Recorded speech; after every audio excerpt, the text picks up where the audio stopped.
ශ්‍රී ලංකාවේ ආර්ථිකයට විශාල දායකත්වයක් ලබා දෙන කර්මාන්තයක් තමයි තේ කර්මාන්තය.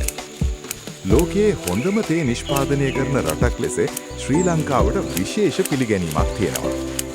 නමුත් වර්තමානයේදී තේ නිෂ්පාදනයට ගැටලු කීපයක්ම මතුවලා තියෙනවා. ඒ අතරින් ප්‍රධාන ගැටලුවක් තමයි තේදළු නෙලීම සඳහා අවශ්‍ය ශ්‍රමිකයන්ගේ හිගය. සාම්ප්‍රදායිකව තේදළු නෙලීම සිදු කරන්නේ අතින්. නමුත් අද කාලේ ඒ සඳහා මිනිස් ශ්‍රමය සොයා ගැනීම තරමක් අසීරුයි.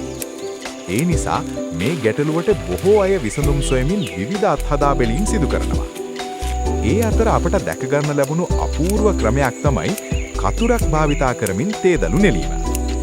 කොණ්ඩය කපන ආකාරයටම කතුරක් භාවිතා කර තේදළු කපා නෙලීම මෙහි විශේෂත්වයයි.